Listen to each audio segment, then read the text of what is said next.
Hurricane Melissa made landfall in Jamaica as a Category 5 storm, the strongest direct hit to the island in modern history. And here is a live look at the waters by the Kingston Harbor, where wind speeds has reached up to 185 miles an hour. You can see the camera even shaking here in this picture. The Miami-based Hurricane Center warned that total structural failure was likely in Melissa's path. The storm made landfall in southwestern Jamaica near New Hope and is now cutting a diagonal path across the island. Already, landslides, fallen trees, and widespread power outages have been reported, and officials are warning the cleanup and damage assessment will be slow. Yeah, this is... We're going to be studying a storm like this for years to come. Let's broaden the picture here and show you what we're dealing with. Now, I want you to watch when the eye wall came on shore. Now, remember, it's not the eye of the hurricane. It's the wall, all right? It's that outer band right around the eye. The eye wall itself came on shore around 8 o'clock this morning, but landfall wasn't until 1 o'clock in the afternoon. Do you realize that's like 5 hours they were dealing with those 185-mile-per-hour winds in these western quadrant of Jamaica? And for those of you who are all part of the tourist trade here in the United States who go to Jamaica, I mean, Negril is located right there at the western tip. You got Montego Bay, you've got White House.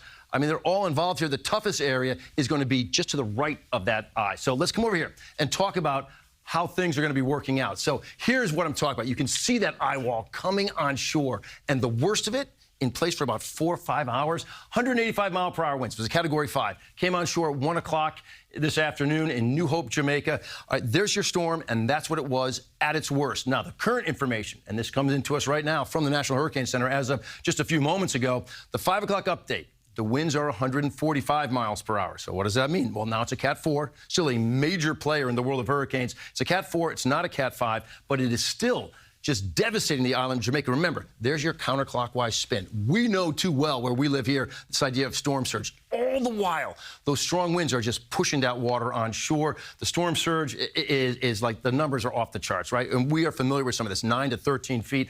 All that rainfall as well. There will be the mudslides. You just heard them talking about that. So think about this when you sort of, categorize a storm.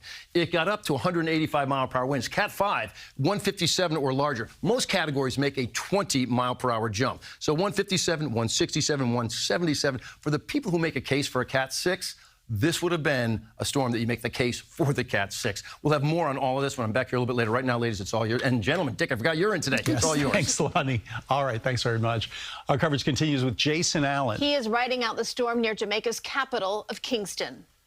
Hurricane Melissa came on shore about 75 miles west of where we are, but it is taking hours to cross this island. Incredibly strong winds, heavy, heavy rain, and now, not surprisingly, flooding, also a very big concern. Hurricane Melissa slammed into Jamaica with winds up to 185 miles per hour and heavy rains. Today will be very difficult for tens of thousands, if not millions of people in Jamaica. Roofs will be tested, floodwater will rise, isolation will become a harsh reality for many. The National Hurricane Center issued a dire warning. Within the eye wall, total structural failure is likely. This video U.S. Air Force hurricane hunters took inside the storm shows a massive wall of clouds. Jamaica, this is not the time to be brave. Don't bet against Melissa. For days, government officials pleaded with people to find safe shelter outside of the strength of these winds. There are aid teams that are on the ground here to assess the damage once the storm clears, and agencies that are ready to fly in supplies. Jamaicans living in the U.S. are watching the storm closely. Minneapolis restaurant owner Tommy Beavis says he's been in constant communication with family and friends back home. They've been doing a good job stocking up on food, and we're just hoping that they have enough. And then the aftermath of the hurricane, with the flooding, with the devastation, we're hoping that they will have the resources for the immediate recovery as well as the long-term rebuilding. Melissa's next target, Cuba. Authorities there say they've already evacuated more than 500,000 people from low-lying areas. When Melissa made landfall, its strength did drop just slightly from 185 down to 165 miles per hour, but that is still an incredibly strong Category 5 hurricane, and it is going to leave a path of destruction as it crosses this island. Jason Allen, CBS News, near Kingston, Jamaica. And of course, there's anxiety and fear in many communities in our area, as you just saw with families in Jamaica. Allen Devlin has more on that part of the story. It's a range of emotions that include an anxiety that I can't really describe. An emotional week leads into a catastrophic climax for Andrew Clark and so many other New Yorkers with family in the Caribbean. Tuesday afternoon, Hurricane Melissa made landfall on Jamaica's shores as a powerful Category 5, one of the strongest storms ever recorded in the Atlantic Ocean. This is round about 185 miles per hour. That's what the system is packing as a Category 5 hurricane. And much of that will be within the eye wall. Mother Nature is unpredictable, and folks are reasonably fearful of how impactful, how massive the damage can be. Clark was born in Jamaica and was just recently in the country, getting out before the airports closed. Many of his loved ones back home facing the storm head on. This video is from Clark's friends on the island, taken Tuesday afternoon, showcasing the roar of those hurricane-force winds. In neighborhoods in New York with high Caribbean American populations like East Flatbush, Brooklyn, and here in Jamaica, Queens, the tension is thick, palpable.